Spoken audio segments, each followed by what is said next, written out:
Patriotism is breaking out all over the place. That's what we're going to talk about after the 250th anniversary of the United States was celebrated this weekend. Boy, the fireworks shows were spectacular. Amazing. Oh, they were amazing. They were so much fun to watch it. Even this is when it's nice to have a big screen TV. I remember the days when it was a big deal to have a big screen TV. Now everybody has one, but boy, it was like being there. My TV's only 85 inches. I feel so bad. Wow, gosh, I feel terrible. Gosh, mine is only like 70 inches. Gosh, I feel I gotta do an upgrade. Welcome to Rebel Religion in the News. I'm Jerry Lennon, along with Pastor Alfredo Romero of Rock of Life Fellowship, our co-host, and of course, Pastor Tim Rule of Pleasant Valley Baptist Church, our guest today. And I read an article here that apparently Christians, of which we are generally more patriotic than the average bear in the United States of America. It doesn't seem surprising, does it? I mean, being patriotic, is that part of being a Christian? Is that important? I wouldn't say it's a part of being a Christian, but it's emphasized in the Christian faith that that God gave us a country in which to live, and we ought to be a good citizen there. Just like if I'm a married man, if I go into marriage, I'd be a good married partner, a married husband. I love the patriotism, and we are one nation under God. Only two nations in the world claim that, Israel and America. Mm-hmm. And so with that, we have something to live up to. We are a nation under God, and we want to live that way.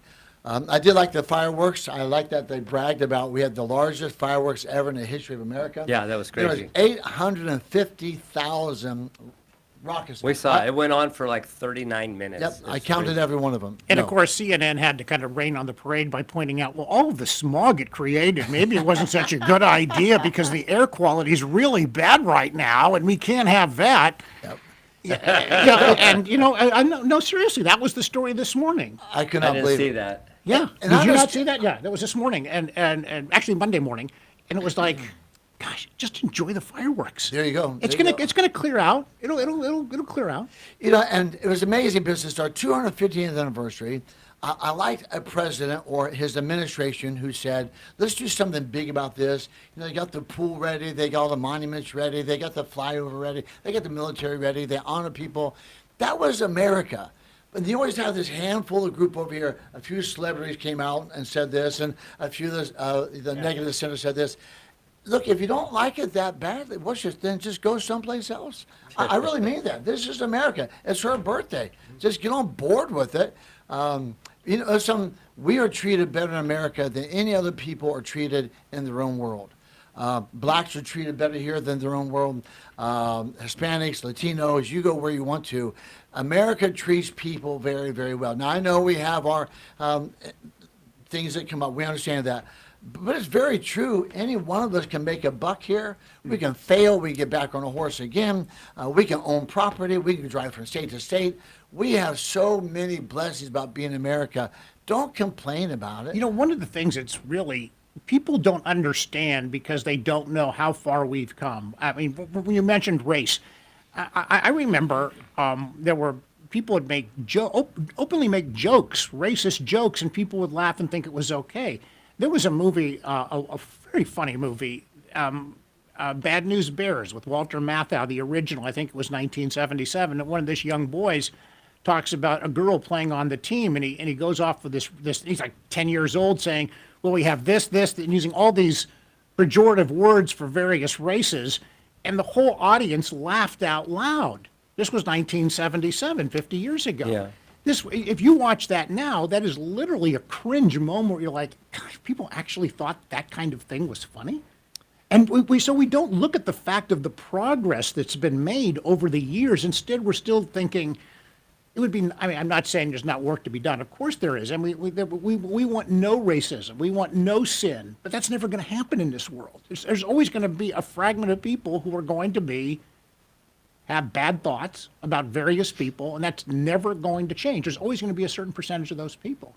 But I think what disturbs me sometimes is we don't have a history of seeing how things have changed over the years. There's not an appreciation of it. I'd agree. But I will tell you one thing. I think we're really hard on ourselves. We don't realize what a blessed nation this is. For example, I've been looking for the story. I haven't found it, but I know enough about it. You can web search it if you want, but there was a story that came out a few days ago about a German visitor that came here for the World Cup and also for the America 250 celebration. I saw the video story, but I also read the story online. He came here expecting America to be this horrible place with people that were angry, mean, with attitudes, and very racist. And he basically told the reporter, he goes, I can't believe how beautiful America is. Yep. The people were lovely. They've treated me wonderfully. This is not what I've been told. And he was actually crying over it. And I thought that was a very beautiful story. The what do you call it? The narrative doesn't fit what I actually see. Right. Sure, in my years, I've seen people that were mean and racist and hateful, and I've seen that. But I'll be just what I've seen, speaking for myself, boy, that is minimal. Yes. To the beauty that I've seen, the great people, the kind people, the loving people. Obviously, I would tell you bluntly, since this is a God view show, a God view show, the answer to all this disharmony, disunity, hate, is a relationship with Jesus Christ. No doubt about it. That is the answer. No doubt. Well, didn't Jesus deal with racism himself? Because some of the disciples were opposed to certain people because of their Samaritans. Yep. yes. And so it's like the always saying, there's nothing new under the sun. We think that racism has just been invented. Racism took place during Jesus' time. Oh, yes. And before. And before. Yes. And the thing about this man from Germany, you have to ask yourself the question, what does the media in Europe, England, Germany, what does the media portray us to be? Well, here's the problem. I mean, I want you to finish that thought. The problem is the information you're getting is from CNN, which is worldwide, and that's that's where they're getting it. And so they see CNN broadcast. Well, that's an American station. Look what they're saying. It's unfortunate. CNN, I think, has a bigger influence outside the United States than it does inside the United States. Yes, I think we see right through it. And that's a good point to make. It's true. All we see is the mob, the gangs, the looting, the mass teenagers overthrowing the mall. Because that's news. That's what they're going to show. They don't show, the fundraisers to help the poor kids, or they don't show the fundraisers to help the widows. They don't show all the goodness of our nation does, because people don't think that's really news. They want the violence, they want the crimes, they want all the other stuff. And that's what gets shown abroad. Boy, if you go to America, you can't walk in a mall, you can't walk in a jewelry store, they're going to steal everything. Well, that's not true. We have instances of that, but show the other side also. So I'm glad this man got to come here, see a ball game, get a hot dog, enjoy himself. I'm glad he got to see that and say America's pretty good. So here's the story here. You can find it on NBC, ABC, Fox News. German World Cup fan breaks down in tears after being blown away by America's kindness. And his name is Sebastian Kraus. There's a video. Admitted he was scared to travel to the U.S., but left declaring America is great. Now here's the big part we just talked about. A German soccer fan came to the United States for the World Cup, worried he might find the dangerous, crime-riddled country he heard about on the news. Instead, he found a place so magical, he broke down crying on local television. How deeply moved he was by the kindness he experienced from Americans during this visit. And I will tell you, the media, whoever the media is, I'm telling you, they're feeding you a lie. They come out with the worst things, the worst parts, the fringe part of America, of the people there that are evil and unkind and unloving, and that's their lead-off story. Yep. But countless times, there's a tornado in Kansas, there's a flood in New Orleans, and the thousands of people that come to their aid and everything. That's not good news, I guess. I know. So if you're listening to this, I think it's good to say, I'm glad I'm American, and I'm proud to be an American, and I like to see our nation get better and better and better. That's only if we as people get better and better and better. People always say, God bless America. Well, America's people, and so God bless people. Well, people got to be on blessing ground to get blessed. And so I pray we'll all take a step up and make our nation a better place. Yeah. Go ahead. No, I just want to say one more thing.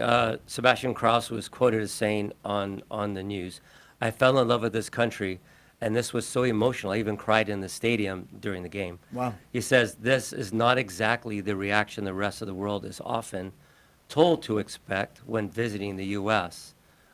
Basically, this is the last part. Krause admitted he'd been nervous before the trip to the U.S. because what he'd heard about America from the news. Yeah.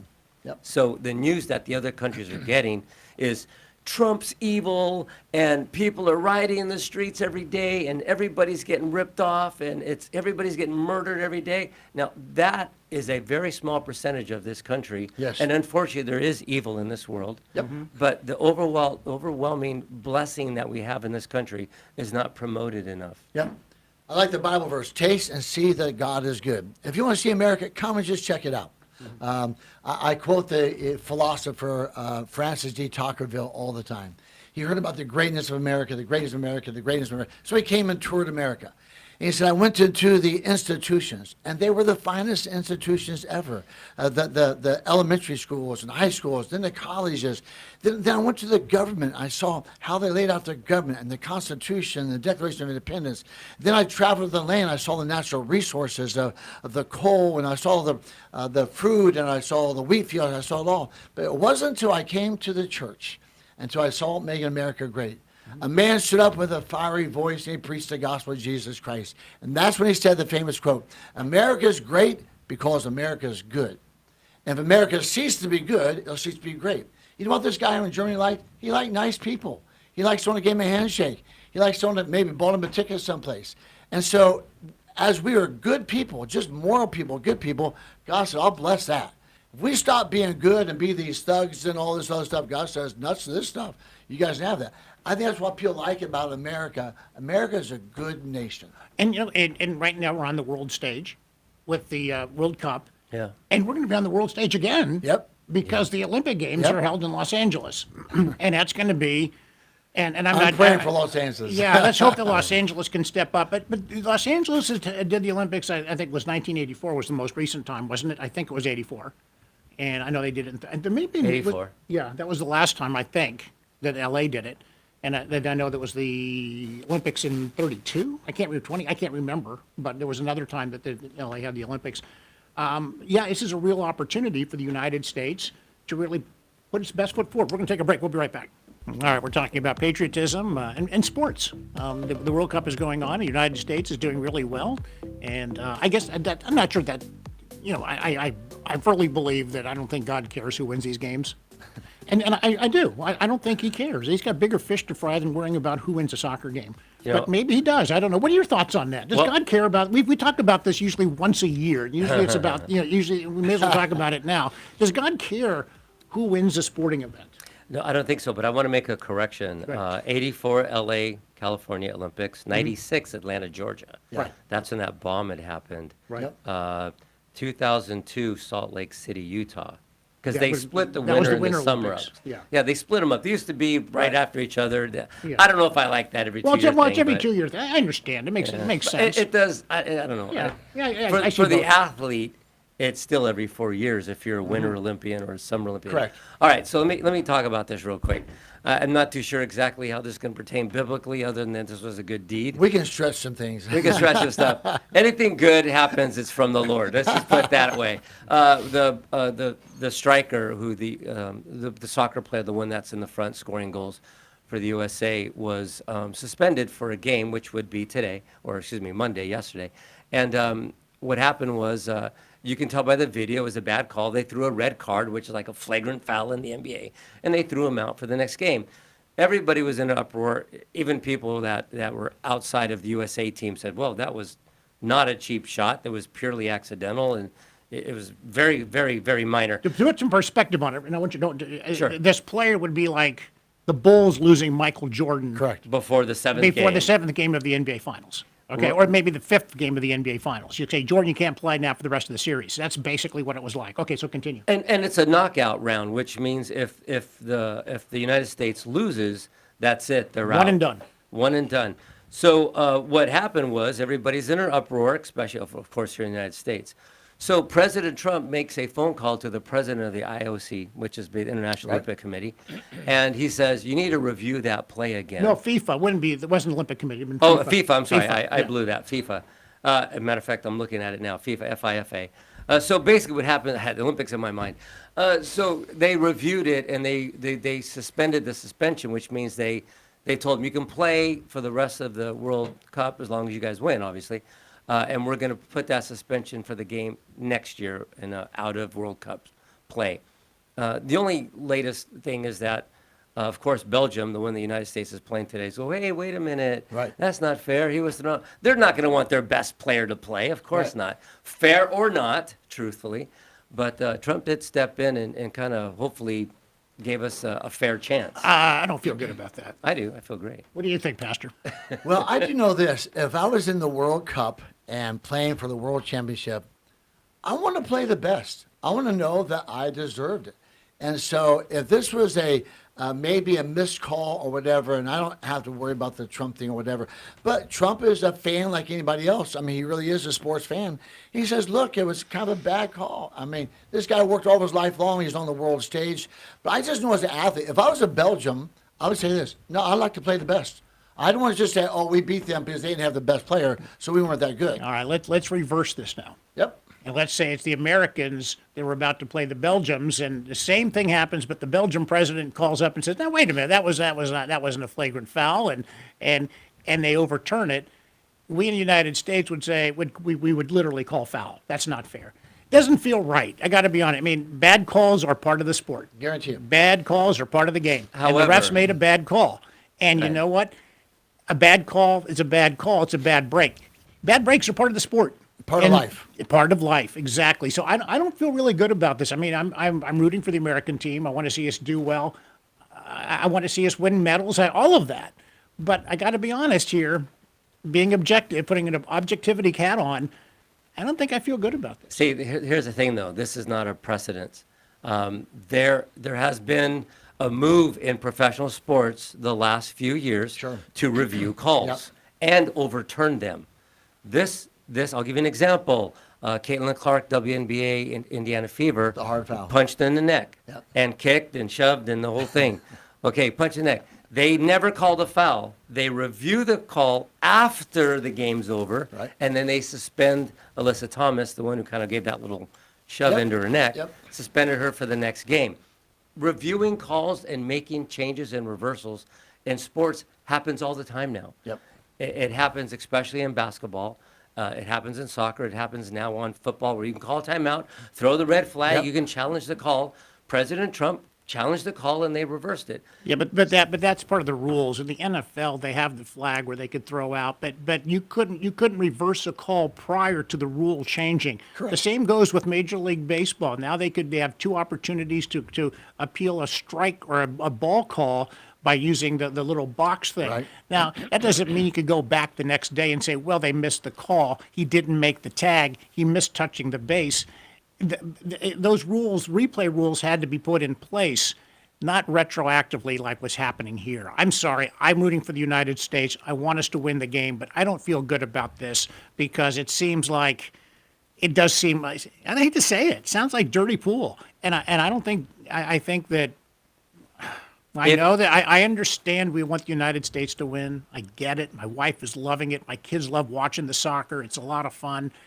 But I feel that if the United States does win, it's going to be a tainted victory. I do. Nah, I'll tell you the reason why, real quick. Well, wait a minute. this You're in the thi- United States. What are people in other countries going to say if the United States wins and this player scores 3 goals? The foundation of this decision is based on that play. And anybody, I would say that from any country, anywhere, anybody has a true heart, true integrity, would see this was a bad call and that player, Fiona, I believe his name was, Yep. would not, Fullerin, would be able to look at that play and say, that was a bad call. He should be able to play. Bad calls are part of the game. No, I tell you, I used to in Las Vegas. I've been to probably more than 100 title fights, and I would see scoring that was done, and the scorer made the decision. 10-9 round for Leonard, 10-9 round for Hagler. back and forth that would go. It wasn't like you could say, okay, well, let's watch it again on replay. And let's see what. Oh well, you know what? Leonard didn't hit as many. I'm going to change the way I scored the fight. You score the fight at the time it happens. That's it. Game over. Hagler loses. Leonard wins. That's the way it goes. May not have seemed fair, but that's how the judges ruled it. You don't get a do-over because you want to get a chance to watch the fight from different angles and replays. And that's what's happened here with the soccer thing. Sorry, United States is on the wrong end of history on this one because a victory is not going to mean as much because it's going to feel like we got some special treatment. Okay, sorry. let me tell you where you're wrong. So No, I'm clearly right. No, let me tell you where you're wrong. Stick with the Hagler-Leonard No, example. no. Because I was there and I saw that. Okay, but let me tell you where you're wrong. So it's because you're talking about changing the outcome of that game that was played. You can't go back and change the outcome, rewatch the fight, and say, okay, Hagler really won. We're going to change it. That's not what happened here. What happened here is for the future game. That's I don't know what you feel about this, but the difference is that this was a bad call, which affected not that game, but affected the future game, and that's the difference. Anyway. Those were part of the rules. But you can appeal, and that's part of the rules too. Just like Belgium's appealing now. But go ahead. I'm Right. sorry. I don't know the structure for soccer and the appeals and all the other stuff. If it's within the system, okay, then use the system. There's no doubt about it. Yeah, You're of course. able to do that. But again, I go back to, I know fans watch. I love what Vince Lombardi said. The scoreboard is only for the fans. He says, for the players, it's knowing you gave your heart. I just know as a player that if I'm going to win, I want to win against their best team. I don't want someone to say, oh, yeah, we beat America. They didn't have the best player, though. So I think the athletes are saying, we just want to do our best. Let's play our best. I think they are good with it, okay? Sure, I'd like to have an easier opponent. Maybe someone got injured. Oh, that'll make it easier. I wouldn't want to feel that way. I want to beat their best team, but then it makes me know that I am the best at what I've done. I think it's a lose-lose situation because if the United States loses with their best player getting a break, it's going to be, Yep, you're right. you had it coming. The Yep. whole world is now going to be rooting against the United States. I don't think Believe me, the rest of the countries are going to say, boy, their president called up. It's like mommy saying, you took my player you took my son Yeah. out of the game, You're and gonna that's hear not that. really fair. You're And gonna you hear know what? that. And so now the coach says, well, Mrs. Jones said that we have to let his kid play, so I guess we got to put him in the game. That's how it feels, and it does feel like it feels like the United States is being weak. Oh, you're right. To some people. Yeah. Very true. No, there's different views of this, and I definitely see Jerry's view that it seems like our president came in and said, do this. Like, oh boy, now he's got to intercede, and that's going to look bad no matter what. Right. I understand that. I understand the judging of it and all the different. So not everyone's going to be happy. Not everyone's going to be happy. So what? They wouldn't have been happy if he didn't play. Yeah. Pete Rose never got in the Hall of Fame, But how many baseball players bet on baseball? So is that fair? No. He's the best ball player that ever played for a long time. So we all have our discrepancies. Let's just go to the game. Whatever falls out, plays or doesn't play, let's just enjoy the game and enjoy the spirit of the It will be of fun the to World watch. Cup. Yeah, and if you know baseball, and like you mentioned Pete Rose not being in the Hall of Fame, if you went back and like retroactively look at the lives of some of these players, Ty Cobb. If anybody knows baseball, look at the life of Ty Cobb. And anyway. Oh, well, there you go. Well, there you have What it. are your views? Do me a favor. Seriously.